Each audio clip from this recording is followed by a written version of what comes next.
Hello students, Pallav physics के amazing platform पे आपका स्वागत है। तो fluid mechanics JEE Mains PYQ की सीरीज हम चला रहे हैं। तो आपके अपकमिंग एग्ज़ाम में आपको हेल्प मिलेगा। तो आप प्लीज़ चैनल को देखते रहिए, फॉलो करते रहिए और क्वेश्चंस को सॉल्व करते रहिए। क्वेश्चन सॉल्व करना इंपॉर्टेंट है। तो चलिए शुरू करते हैं।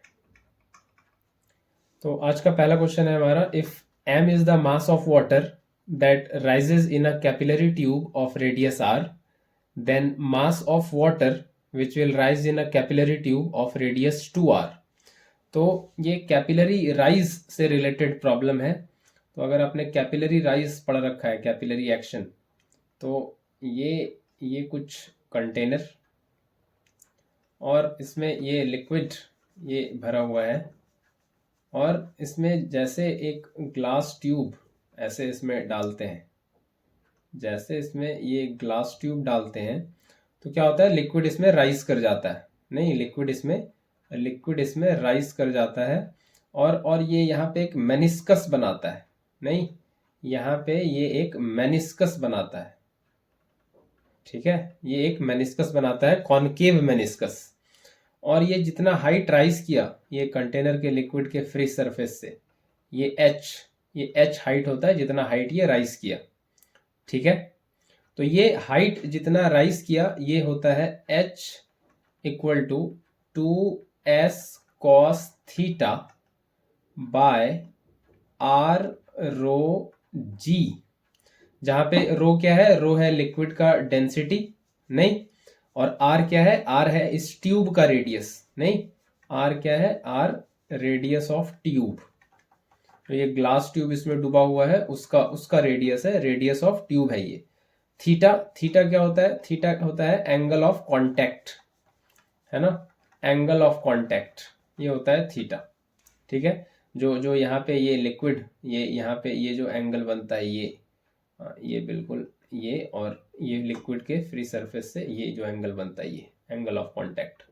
तो tangent to the solid surface and tangent to the liquid surface, इसके बीच जो एंगल बनता है this is angle of contact. नहीं, तो ये एंगल ऑफ कांटेक्ट है। तो ये हाइट होता है कैपिलरी राइज में 2s cos theta by r रो जी। और यहाँ पे s क्या है, s है surface tension. Surface tension liquid के सरफेस की प्रॉपर्टी, जिससे वो स्फेरिकल शेप लेना चाहता है, मिनिमम सरफेस एरिया करना चाहता है, दैट इज सरफेस टेंशन। ठीक है, तो ये है। तो यहाँ पे क्वेश्चन दे रखा है, ये जो वाटर इसमें राइज कर रहा है उसका मास कैपिटल M है, और पूछ रहा है कि अगर ये ट्यूब का रेडियस 2r कर दिया जाए तो फिर मास कितना राइज करेगा। तो मास जो राइज कर रहा है वो पहले केस में दिया है m। तो मास क्या होता है, मास होता है डेंसिटी इनटू वॉल्यूम, जो वाटर राइज किया उसका वॉल्यूम है ना, वो जितने वॉल्यूम में राइज किया है वो। तो डेंसिटी इनटू वॉल्यूम, तो डेंसिटी, वाटर लिक्विड राइज कर रहा है तो उसका डेंसिटी ले लेंगे, और ये जो वॉल्यूम जो राइज किया है ना, ये ग्लास ट्यूब, ये जो सिलेंड्रिकल जैसा कैपिलरी ट्यूब ग्लास ट्यूब होता है। नहीं, तो सिलेंडर का वॉल्यूम कितना होता है, सिलेंडर का वॉल्यूम होता है पाई आर स्क्वायर एच। नहीं, ये सिलेंडर का ये सर्कुलर क्रॉस सेक्शन, इसका रेडियस आर, और ये हाइट, नहीं ये हाइट। ठीक है, तो पाई आर स्क्वायर एच ये वॉल्यूम हो गया सिलेंडर का, तो ये हो गया पाई आर स्क्वायर और एच, और हमको उतने वॉल्यूम तक की बात करनी है जहां तक पानी राइज हुआ है, उतने मास की बात करनी है। तो ये पाई आर स्क्वायर एच हो गया सिलेंडर का वॉल्यूम। तो ये हो गया density into pi r square, और एच अभी अभी लिखे कितना होगा, ये होगा s cos theta, 2s cos theta basically, हाँ 2s cos theta, 2s cos theta by r rho g. तो ये आर से ये आर ये कैंसिल होगा, तो इवेंचुअली बचेगा, ये रो से रो भी कैंसिल हो जाएगा। इवेंचुअली जो बच जाएगा वो है पाई 2 पाई एस कॉस थीटा बाय जी, और ये आर बचेगा एक। तो ये सारा तो कांस्टेंट ही है, 2 पाई कांस्टेंट, जी कांस्टेंट, सरफेस टेंशन कांस्टेंट, ये कॉस थीटा कांस्टेंट। तो मास का डिपेंडेंस सीधा सीधा आर पे है। मास जो है, जो राइज कर रहा है उस ट्यूब में, वो डायरेक्टली प्रोपोर्शनल है जो ट्यूब का रेडियस है उसके, है ना, जो ट्यूब का रेडियस है उसके। तो सीधे सीधे हम कह सकते हैं कि ये मास डायरेक्टली प्रोपोर्शनल रेडियस के है। तो जो दूसरा कैपिलरी ट्यूब है उसमें अगर कह दें कि कुछ मास m डैश राइज करने वाला है, तो वो भी डायरेक्टली प्रोपोर्शनल होगा उसके रेडियस के, और ये है 2r, है ना, वो रेडियस कितना है 2r, उसके रेडियस के प्रोपोर्शनल होगा। तो यहाँ से अगर प्रोपोर्शनलिटी हटाएं या सीधा सीधा इसको डिवाइड करें, है ना, कांस्टेंट आएगा, तो कह सकते हैं इसको m equals to some constant के आर। ये कांस्टेंट यही है basically 2 pi s cos theta by g, यही कांस्टेंट है।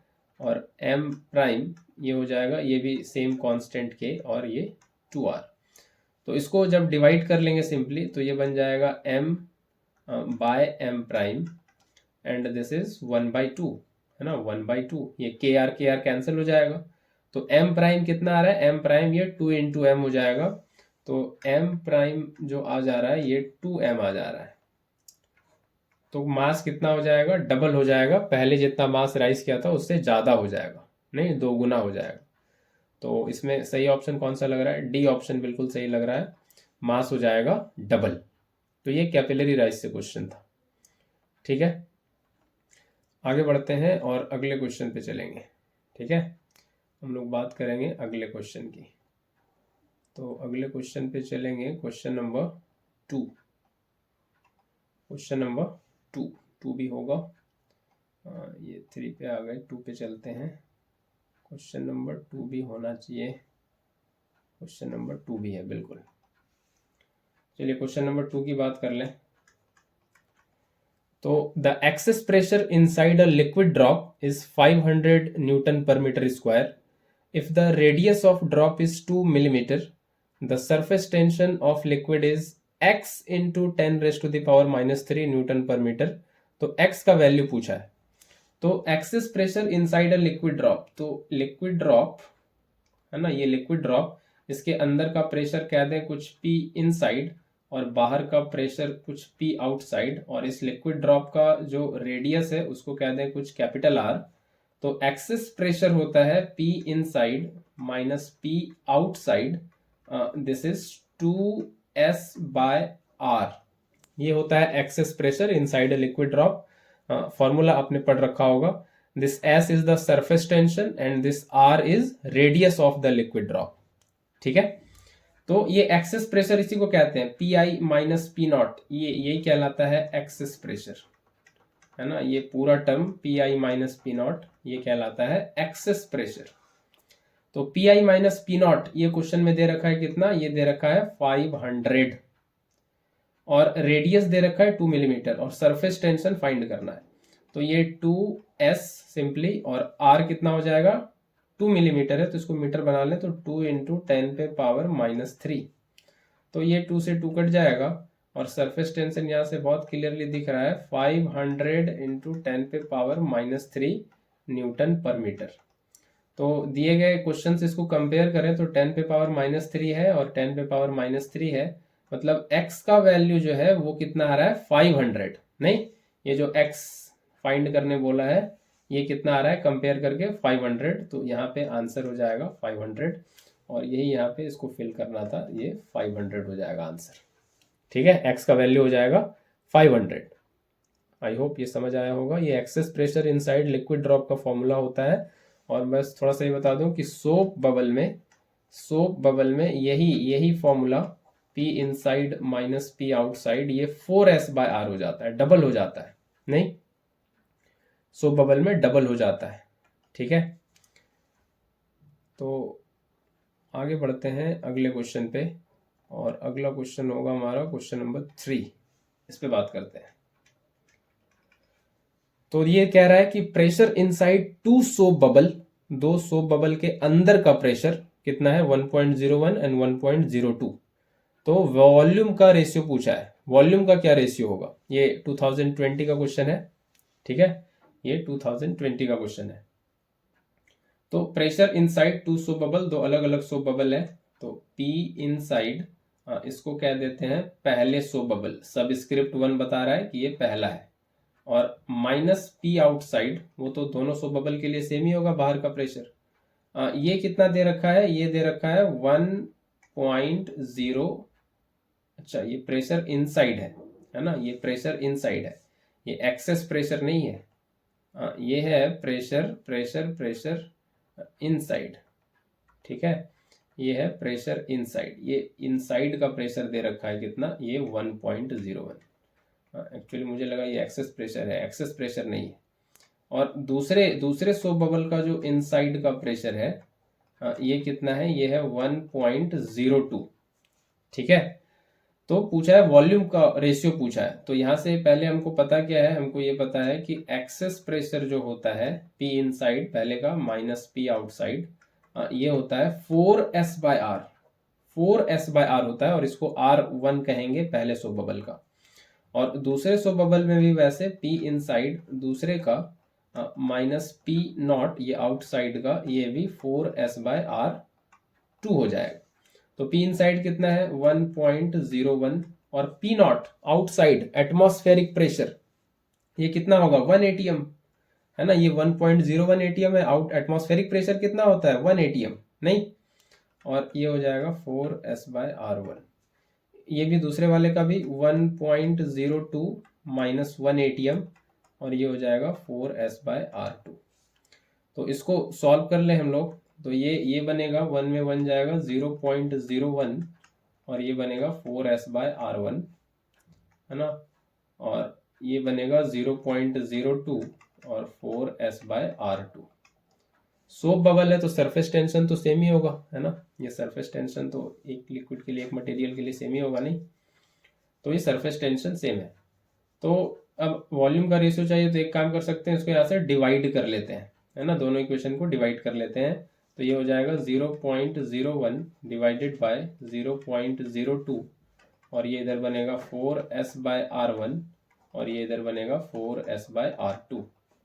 तो ये 4S कैंसिल हो जाएगा, R2 ऊपर आ जाएगा, R1 नीचे आ जाएगा, और यहाँ से दोनों डेसिमल ये कैंसिल हो जाएगा, तो ये बचेगा 1/2, और ये बनेगा R2/R1, ठीक है, R2/R1। इसको पलट के लिख सकते हैं 2/1 R1/R2।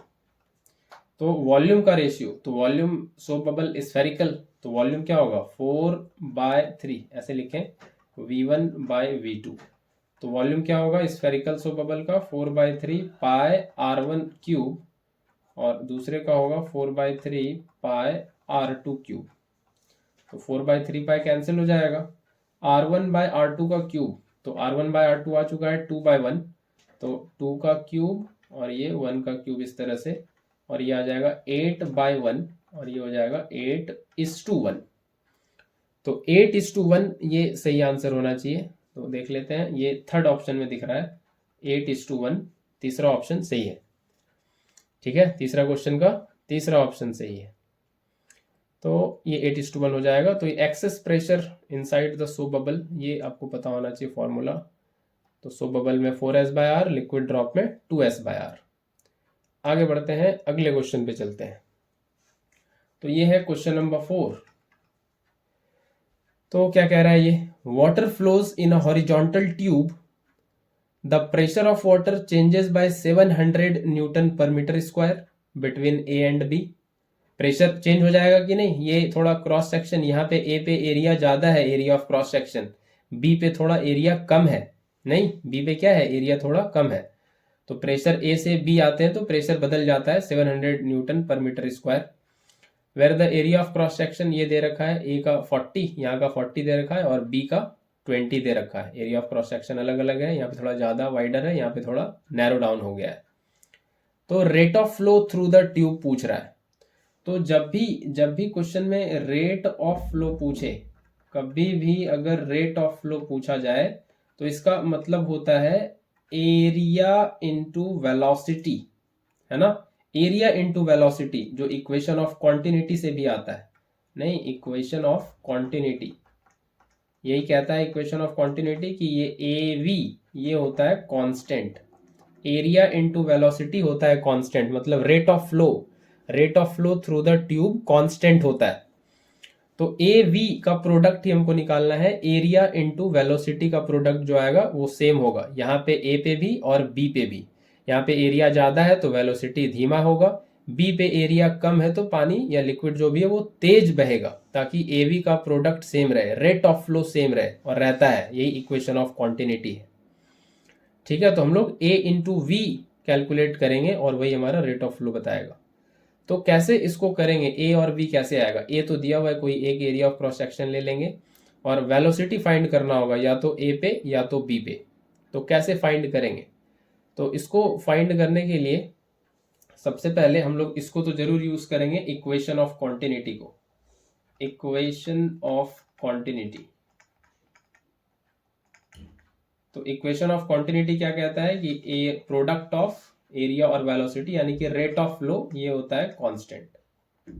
तो ए पे अगर हम कह दें एरिया A1 है और वेलोसिटी V1 है, और बी पे कह दें एरिया A2 है और वेलोसिटी V2 है, तो ये होगा A1 V1 equals to A2 V2। तो एरिया A1 ये कितना दे रखा है? ये दे रखा है 40 और ये वेलोसिटी V1, और A2 कितना है 20 और ये वेलोसिटी V2। तो ये सॉल्व करके बनेगा 2V1 इक्वल्स टू V2। ठीक है, 2V1 इक्वल्स टू V2, और यहां से इसको लिख सकते हैं V1 इक्वल्स टू V2/2। ये इस तरह से आ जाएगा, इसको आगे यूज करेंगे। तो ये इक्वेशन ऑफ कॉन्टिन्यूटी लगाना है यहाँ पे। फिलहाल रेट ऑफ फ्लो है तो उससे ये आइडिया मिल रहा है थोड़ा, इक्वेशन ऑफ कॉन्टिन्यूटी लगाएंगे। आगे और क्या यूज करना पड़ेगा इसमें हम लोग को और यूज करना पड़ेगा equation, very famous Bernoulli's equation. Bernoulli's equation use करेंगे इसमें। ये क्या कहता है? ये कहता है P1 ए का pressure head basically, plus half rho V1 square kinetic head, और पोटेंशियल हेड रो GH1, या इसको ऐसे कह सकते हैं total energy per unit volume is constant. ठीक है, of an ideal flowing fluid in a streamline flow, ये कांस्टेंट होता है। और बी पे ये हो जाएगा P2 plus half rho V2 square plus rho GH2। तो लेवल तो सेम है नहीं, यहाँ पे फिगर में देखें आप लोग कि ये ए लेवल और बी लेवल ये किसी रेफरेंस से, मान लीजिए ये कहीं रेफरेंस है, तो ये लेवल तो सेम है नहीं, तो हाइट तो सेम है, हाइट में कोई प्रॉब्लम नहीं है, एच का वैल्यू तो सेम है। तो हाइट अगर सेम है तो ये वाला टर्म तो ऐसे खत्म हो जाएगा, ये पोटेंशियल हेड वाला रो GH1 रो GH2, क्योंकि हाइट तो सेम है ए और बी जहाँ पे कैलकुलेट कर रहे हैं किसी रेफरेंस से। तो बच जाता है ये P1 plus half rho V1 square और ये P2 plus half rho V2 square. तो ये P2 इधर आ जाएगा, तो ये हो जाएगा P1 माइनस P2 और ये बन जाएगा half rho V2 square minus V1 square. तो ये P1 माइनस P2 है ना, ये प्रेशर में कितना चेंज आ जा रहा है जब A से B जा रहे हैं। तो जब A से B जा रहे हैं, A से B जब लिक्विड जा रहा है तो pressure 700 newton per metre square से चेंज हो जा रहा है, नहीं चेंज हो जा रहा है। तो ये हो जा रहा है कितना 700 और ये हाफ, और लिक्विड का डेंसिटी 10 पे पावर 3 और V2 का स्क्वायर, और V1 अभी कितना लिखे हैं V2/2 का V2/2, तो V2 या स्क्वायर है तो V2 स्क्वायर बाय 4 हो जाएगा ये। ठीक है, V1 का वैल्यू V2 स्क्वायर बाय 4। तो इसको यहाँ से अब सॉल्व करना पड़ेगा और ये हो जाएगा 700 इंटू 2 बाय 10 पे पावर 3 और ये बनेगा V2 square minus V2 square by 4 और ये बनेगा 3V2 स्क्वायर बाय 4। तो ये यहाँ से सॉल्व करके आएगा V2 और ये हो जाएगा 4/3 इंटू 700 इंटू 2 बाय 10 पे पावर 3 और ये जाएगा रूट में पूरा, और ये सॉल्व करके आएगा अप्रोक्सीमेटली सेंटीमीटर पर सेकंड में डायरेक्ट लिख रहे हैं, ये आएगा 1.37 इंटू 10 पे पावर 2 सेंटीमीटर पर सेकंड। ठीक है, ये इतना बनेगा सेंटीमीटर पर सेकंड, ये V2 आ गया। तो क्यों ना हम लोग रेट ऑफ फ्लो इसी से निकाल लें, रेट ऑफ फ्लो। तो बी रीजन का एरिया, वेलोसिटी किस कहाँ का है, बी वाले रीजन का, जो नैरो डाउन हो गया है थोड़ा पाइप वहां का, तो वहीं का एरिया और वहीं का वेलोसिटी। तो एरिया कितना है A2 का, ये है 20 सेंटीमीटर स्क्वायर, और ये कितना आ गया है 1.37 इंटू 10⁻², सेंटीमीटर पर सेकेंड। तो ये डेसिमल हटाएंगे तो ये 2 जीरो भी कैंसिल हो जाएगा और ये आ जाएगा कितना, ये 0, 2 7 जा 14, 7 एंड 2, तो 2740 इतना सेंटीमीटर क्यूब पर सेकेंड आ रहा है। 2740 2740, तो ये हो जाएगा rate of flow centimetre cube पर सेकेंड। तो आइए हम लोग देख लेते हैं ये ऑप्शन में है क्या। तो ये ऑप्शन में दिख नहीं रहा 2420, तो लेकिन नियर बाय के साथ जाना होगा। कॉम्पिटिटिव एग्जाम में नियर बाय ऑप्शन को अप्रोच करना होता है, ऑब्जेक्टिव एग्जाम में ऐसा देखना होता है। तो 2720 जो है ये सबसे नियर है 2740 के, तो इसी के साथ जाएंगे हम लोग 2720 के साथ, ठीक है। लेकिन आंसर 2740 के आसपास आ रहा है, लेकिन आपको यहाँ पे 2720 के साथ जाना पड़ेगा क्योंकि और कोई ऑप्शन है नहीं उसके पास। तो 2720 सही रहेगा इसके साथ, तो यही सही आंसर है। तो ऐसे क्वेश्चन में Bernoulli's equation, equation of continuity है ना, ये बड़ा हेल्प करता है, ठीक है। बर्नौलीज इक्वेशन और इक्वेशन ऑफ कॉन्टिन्यूटी है ना, ये ऐसे क्वेश्चन में काफी हेल्प करता है। तो आगे बढ़ते हैं और अगले क्वेश्चन पे बात करेंगे, क्वेश्चन नंबर 5। इस पे हम लोग बात कर लेंगे ये। तो a light cylindrical vessel is kept on a horizontal surface, area of base is A, a whole of cross sectional area small a is made just at its bottom side. The minimum coefficient of friction necessary to prevent sliding the vessel due to impact force of the emerging liquid. और ये साथ में condition दे के रखा है कि ये a small है, काफी स्मॉल है, और लेस देन कैपिटल ए। तो क्या कह रहा है ये क्वेश्चन कि ये एक सिलेंड्रिकल वेसल है, हॉरिजॉन्टल सरफेस पे रखा हुआ है, और यहाँ पे नीचे एक होल कर दिया गया है यहाँ पे, नहीं, और ये बहुत छोटा होल है। इसका क्रॉस सेक्शन एरिया ये दे रखा है स्मॉल ए, और यहाँ पे इस सिलेंडर का एरिया जो है क्रॉस सेक्शन वो कितना है, कैपिटल ए, ठीक है, ये कितना है, कैपिटल ए। तो बोल रहा है कि ये जैसे ये होल करेंगे, जिसको हम लोग ऑरिफिस भी कहते हैं, है ना, स्मॉल ओपनिंग स्मॉल होल, है ना, यहाँ पे इसको ऑरिफिस भी कहते हैं, ऑरिफिस या स्मॉल ओपनिंग या स्मॉल होल कह सकते हैं इसको। जैसे ये स्मॉल होल यहाँ पे करेंगे तो क्या होगा, लिक्विड यहाँ से बाहर आने लगेगा through opening, through small hole, जिसको हम लोग स्पीड ऑफ ई फ्लक्स भी कहते हैं, नहीं, ई फ्लक्स स्पीड √2gh, उससे क्या होगा, ये लिक्विड यहाँ से बाहर आने लगेगा। तो ये जब लिक्विड बाहर आएगा, ये इमर्जिंग लिक्विड, जो लिक्विड इस ऑरिफिस से बाहर आएगा, उससे जो फोर्स डेवलप होगा, है ना, उससे जो फोर्स डेवलप होगा, उसकी वजह से ये जो कंटेनर है, ये जो सिलेंड्रिकल कंटेनर है, ये पीछे ऐसे जा सकता है ना। जैसे फायरमैन जब आग बुझाते हैं तो हॉस पाइप से पानी इतना तेज निकलता है कि वो हाथ पे पीछे जर्क फील करते हैं। तो वैसा ही यहाँ पे जो लिक्विड बाहर निकलेगा, उसके इम्पैक्ट से ये हो सकता है ये सिलेंडर पीछे जाए, है ना, इस पे पीछे धक्का लगे और ये पीछे जाए। तो बोल रहा है कि ये जिस सरफेस पे रखा हुआ है उसका कोएफिशिएंट ऑफ फ्रिक्शन कितना हो, ताकि ये इसके पीछे जाने को रोक ले, काउंटर कर ले, है ना। ये जो फोर्स का इम्पैक्ट यहाँ बनेगा इस ओपनिंग से पानी बाहर आने से, उसको ये काउंटर कर ले, है ना। ये सरफेस जिसके कांटेक्ट में है, वहां जो फ्रिक्शन लग रहा है, वो फ्रिक्शन फोर्स इसको काउंटर कर ले। तो काउंटर कर ले तभी हो पाएगा फॉर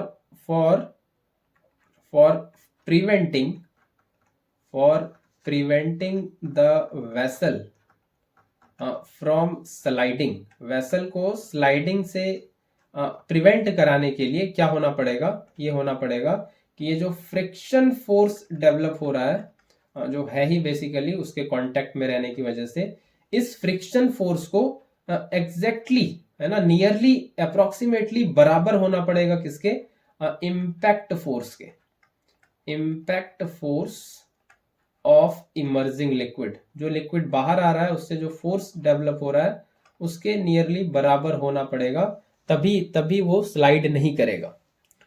तो फ्रिक्शन फोर्स कितना होता है, ये होता है mu into N, coefficient of friction into normal reaction.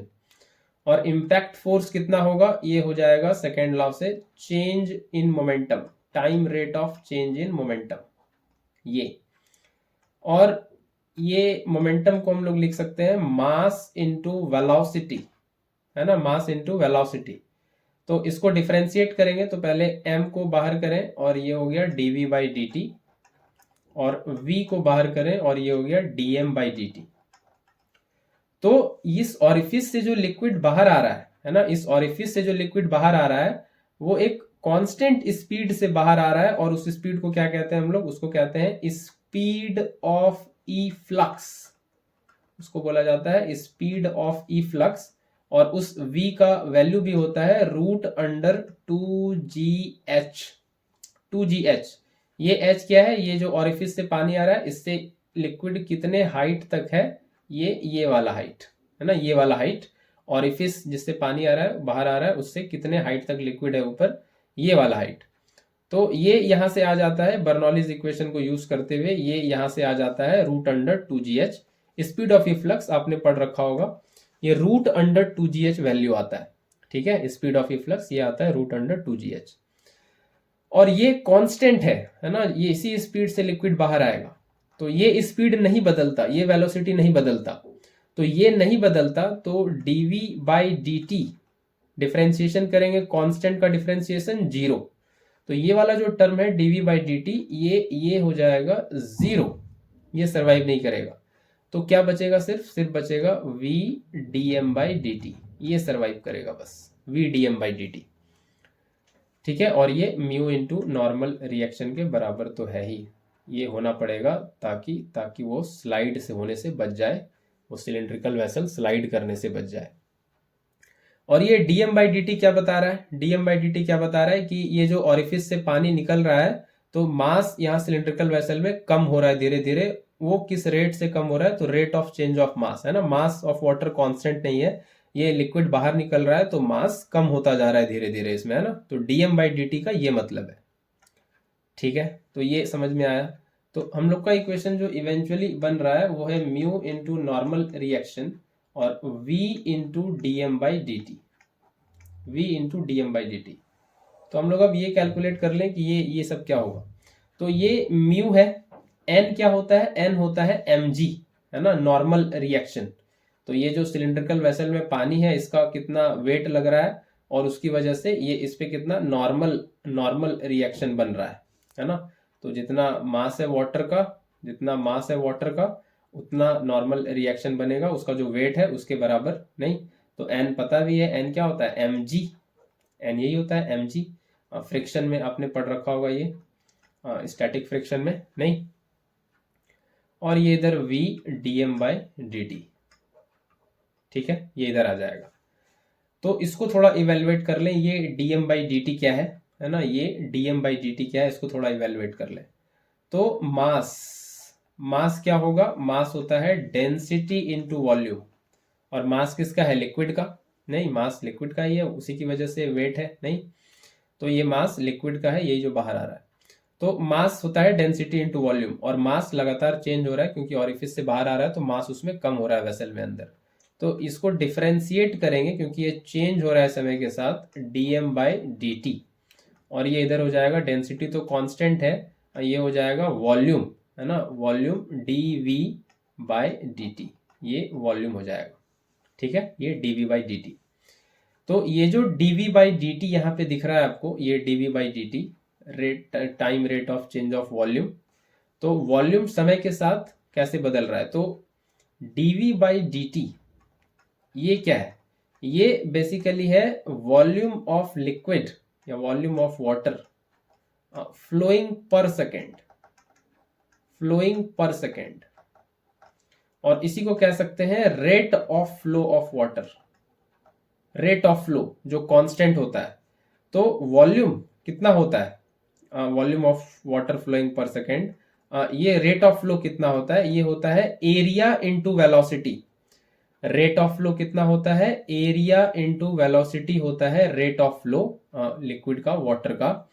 तो एरिया इंटू वेलोसिटी क्या हो जाएगा, ये हो जाएगा a इंटू v, नहीं ये एरिया इंटू वेलोसिटी हो जाएगा वाटर का, ठीक है, ये हो जाएगा area into velocity a into v, ठीक है, ये यहाँ पे हो जाएगा। तो यहाँ पे एरिया इंटू वेलोसिटी हम लोग ये यूज कर लें, इधर वाला नहीं, नीचे वाला क्रॉस सेक्शन, क्योंकि ऊपर का हमको वेलोसिटी नहीं पता, वो एक्चुअली कांस्टेंट 0 ही होगा, तो हम लोग इसको यूज़ कर लें यहाँ पे नीचे वाले क्रॉस सेक्शन का जो ऑरिफिस है वहाँ का यूज़ कर लें।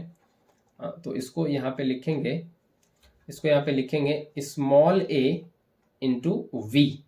ठीक है, तो ये स्मॉल a हो जाएगा और ये कितना वेलोसिटी है, ये है 2gh, रूट अंडर 2gh, यही वेलोसिटी है।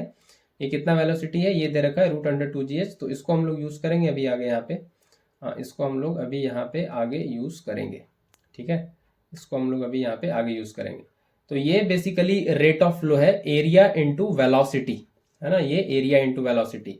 तो ये इस अब dv बाई dt की जगह हम लोग रखेंगे यहाँ पे इसको, तो ये हो जाएगा रो एरिया इंटू वेलोसिटी, ये हो जाएगा यहाँ पे rho area into velocity dm by dt की जगह। तो इसको अब यहाँ पे सब्सटीट्यूट कर देते हैं, ये हो जाएगा v और ये dm बाई dt कितना हो जाएगा, रो ए वी। ठीक है, और ये बन जाएगा रो ए वी का स्क्वायर, ये आ गया।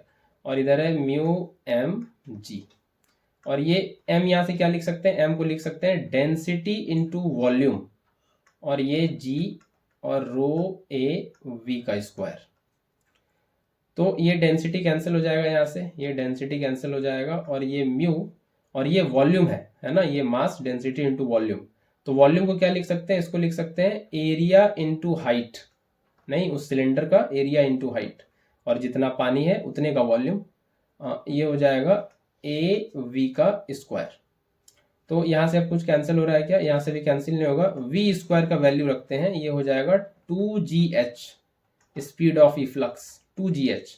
और यहाँ से ये अब g कैंसिल होगा, ये h कैंसिल होगा, ये g कैंसिल होगा, ये h कैंसिल होगा, और कुछ कैंसिल होगा क्या, और कुछ कैंसिल नहीं होगा। तो ये म्यू यहाँ से आ रहा है 2a डिवाइडेड बाय a, ये वैल्यू कोएफिशिएंट ऑफ फ्रिक्शन का आ जाएगा। ठीक है, ये वैल्यू कोएफिशिएंट ऑफ फ्रिक्शन का आ जाएगा। तो एक बार मैं जस्ट इसको रिकॉल कर दूं फटाफट से। तो ये लिक्विड बाहर आ रहा है, तो इससे फोर्स डेवलप हो रहा है, तो ये स्लाइड करेगा, स्लाइड से रोकने के लिए क्या लगेगा, फ्रिक्शन, ताकि ये स्लाइड ना करे, और ये कहानी होगी।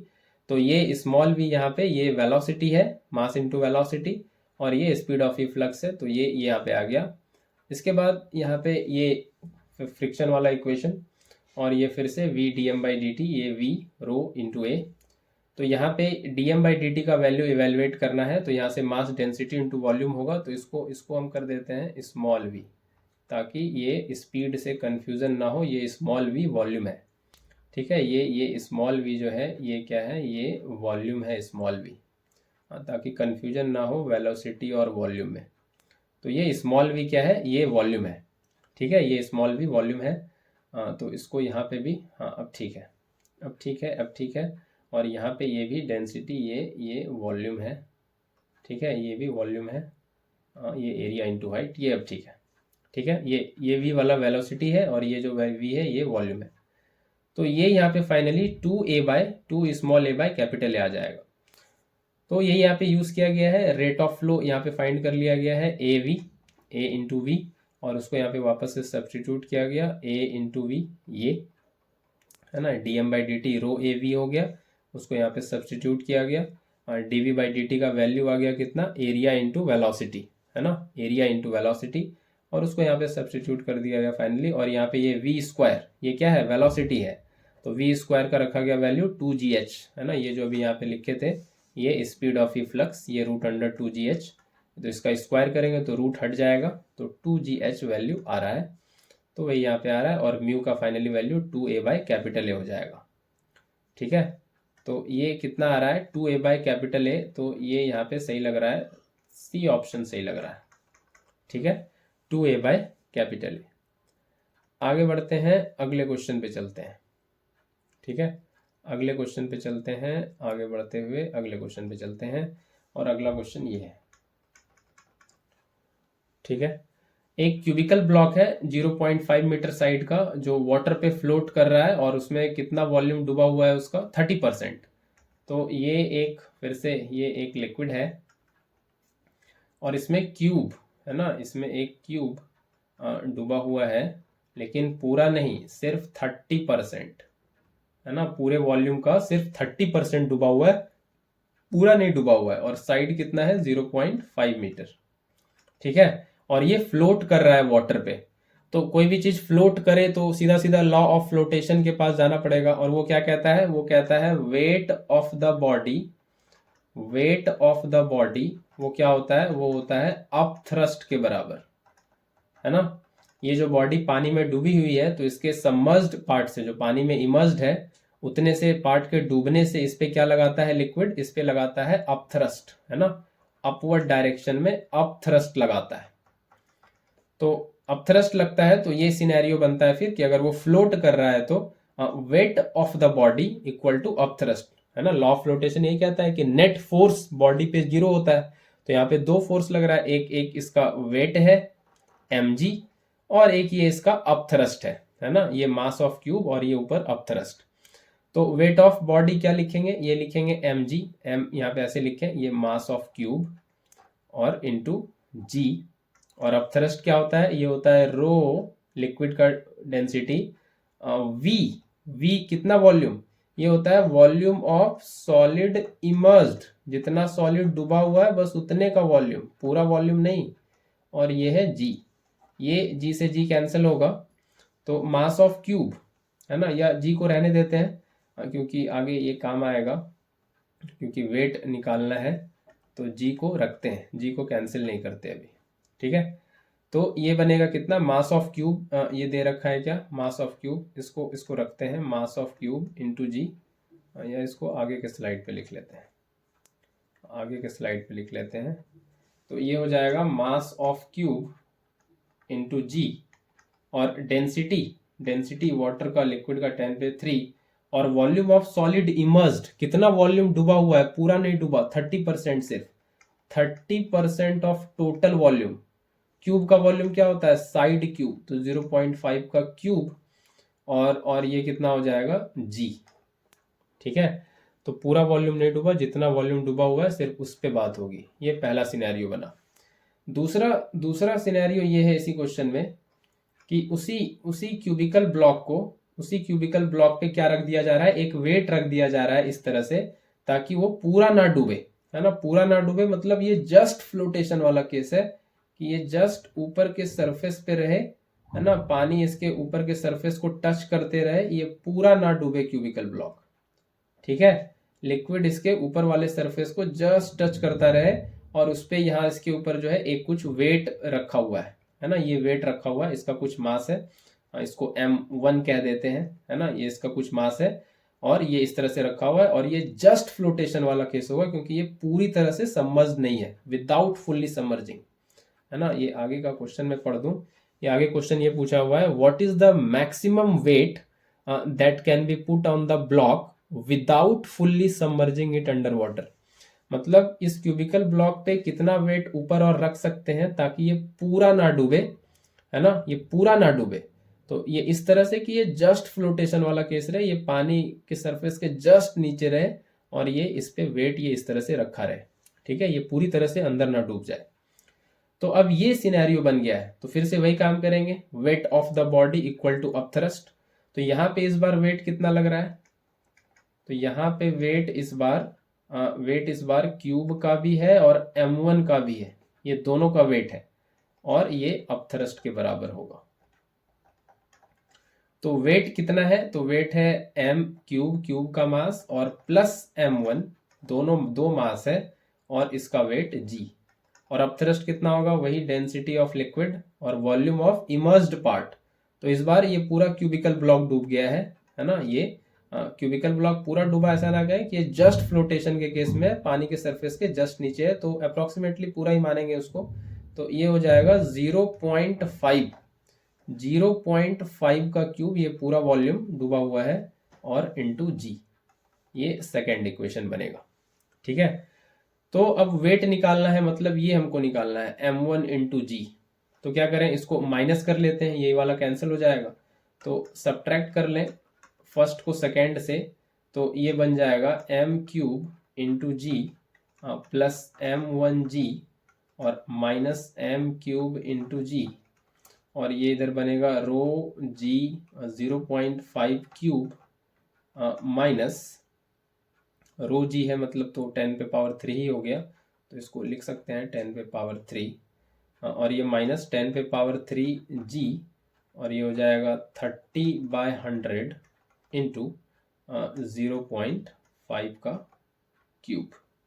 ठीक है, तो फाइनली ये इधर वो कैंसिल होके सिर्फ m1g बचेगा, और ये इधर बचेगा 10 पे पावर 3 और ये 0.5 का क्यूब, और g माइनस 10 पे पावर 3 30% वाला था और 0.5 का क्यूब इंटू जी। तो ये जो फाइनली सॉल्व करके ये वेट आ जाएगा, ये नियरली आ जाएगा 87.5 kg। ठीक है, 87.5 kg अप्रोक्सीमेटली आ जाएगा। तो इसमें जो सही आंसर है वो बी ऑप्शन सही है, 87.5 kg। तो ये इस तरह से लॉ ऑफ फ्लोटेशन का क्वेश्चन था। तो आज के लिए इतना ही, फिर मिलते हैं नए कॉन्सेप्ट के साथ, नए क्वेश्चन के साथ।